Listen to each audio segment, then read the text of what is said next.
नमस्कार दोस्तों, आपका स्वागत है एक बार फिर से आपके अपने YouTube चैनल में। दोस्तों, सूर्पनखा पूर्व जन्म में क्या थी? क्या सूर्पनखा पूर्व जन्म में लक्ष्मण जी की पत्नी थी? पूर्व जन्म में सूर्पनखा क्या शेषनाग जी की पत्नी थी? रामायण काल में सूर्पनखा आखिर कहाँ चली गई? आज के वीडियो में हम आपको बताएंगे सूर्पनखा के वह राज जो कुछ ही लोग जानते हैं। जैसा कि हम सभी जानते हैं, यह उस समय की बात है जब भगवान शेषनाग शेष अवतार में थे और उनकी पत्नी का नाम था चंद्रतारा। चंद्रतारा शेषनाग जी की पत्नी थी। एक दिन शेषनाग जी भगवान विष्णु की तपस्या करने जा रहे थे।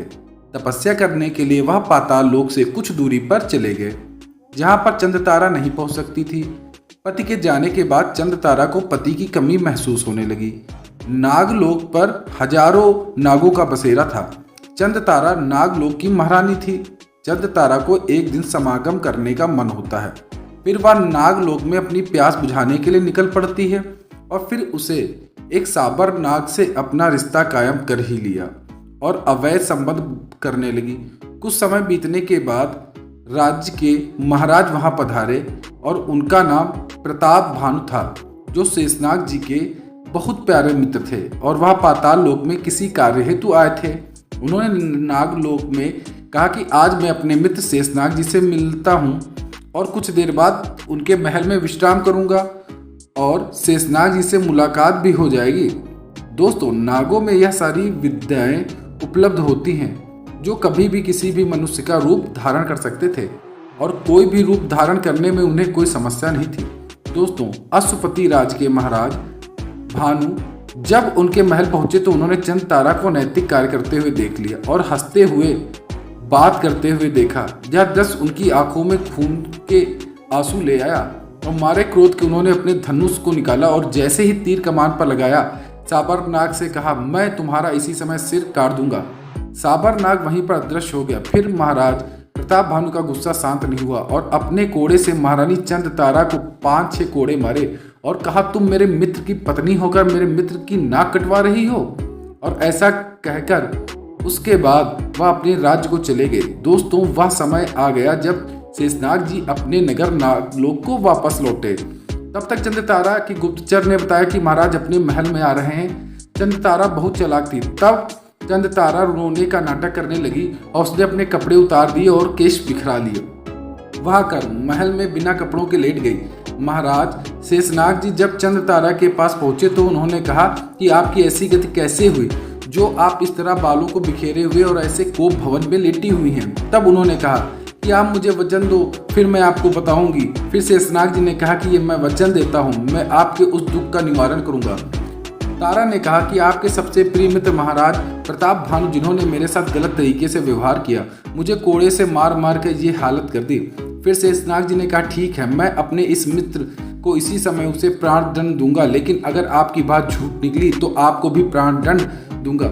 ऐसा कहकर शेषनाग जी अपनी ना इच्छा चाहते हुए भी वहां से निकल पड़े और जाकर प्रताप भानु के पास पहुंचे। प्रताप भानु ने जब महाराज शेषनाग को देखा तो बहुत ज्यादा खुश हुए और उनसे कहा, मेरा मित्र आज मेरे घर स्वयं मुझसे मिलने आया है। शेषनाग जी जिस बात के लिए आए थे और वह बात पूछी। कहा, महाराज प्रताप भानु, जब आप मेरे महल में आए थे तो उस समय क्या हुआ? भानु प्रताप ने पूरी सच्चाई बता दी कि चंद्रतारा साबरनाग के साथ कैसे अवैध संबंध बना रही थी।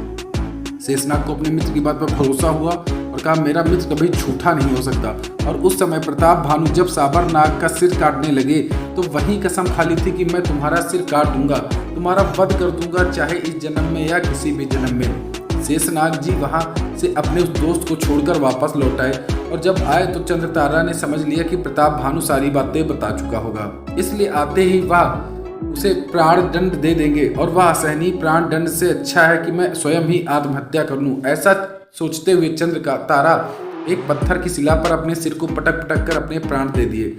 दोस्तों, जब प्राण दे दिए तो शेषनाग ने कहा कि तुमने मेरी नाक कटवा दी, मेरी कितनी बदनामी हुई और इसलिए मैं तुम्हारा भी नाक काटूं, वह चाहे इस जन्म में चाहे अगले जन्म में, मैं तुम्हारी नाक अवश्य काटूंगा।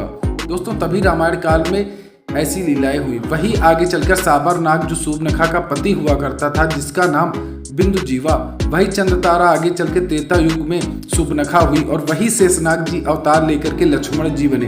वही प्रताप भानु उनका छोटा भाई अरिमर्दन और उनका मंत्री, यह तीनों भाई अगले जन्म में जब भी भगवान राम का जन्म होता है, तीनों भाई जन्म लेते हैं। जो प्रताप भानु को ब्राह्मणों के श्राप से आगे चलकर महाराज रावण हुए, और उनका छोटा भाई अरीम जो आगे चलकर कुंभकर्ण बना, और उनका मंत्री यहाँ आकर विभीषण के रूप में जन्म लिया। दोस्तों, इस तरह से जब शूर्पणखा जब विद्युज्जीवा से ब्याह कर लेती है तो उस समय शूर्पणखा की इस बात को सुनकर रावण बहुत क्रोधित होता है, और फिर उसे विद्युज्जीवा का चेहरा देखता है तो उसे पूर्व काल की बातें याद आ जाती हैं। इसने मेरे दोस्त के साथ छल किया था, इसलिए वही विद्युज्जीवा का सिर काट देता है और उसे मृत्युदंड देता है, क्योंकि कोई भी अपनी बहन के पति का कभी भी सिर नहीं काटता, कभी भी उसे मृत्युदंड नहीं दिया। लेकिन रावण ने वही किया जो उसको पूर्व जन्म वाली बात याद थी।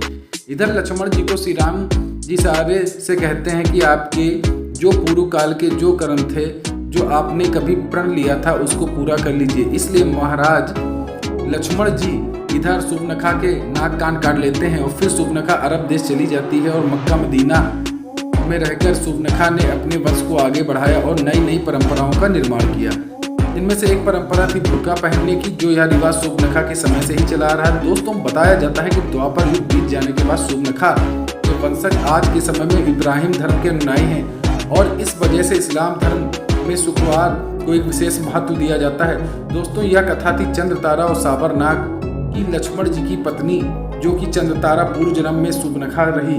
दोस्तों, ये कहानी आपको कैसी लगी कमेंट बॉक्स में अवश्य बताइए। आपको ये वीडियो कैसी लगी हमें जरूर बताइए। अगर आपको ये वीडियो अच्छी लगी तो आपसे निवेदन है, इस वीडियो को ज़्यादा से ज़्यादा शेयर करें और वीडियो को ज़्यादा से ज़्यादा लोगों को भेजें। धन्यवाद।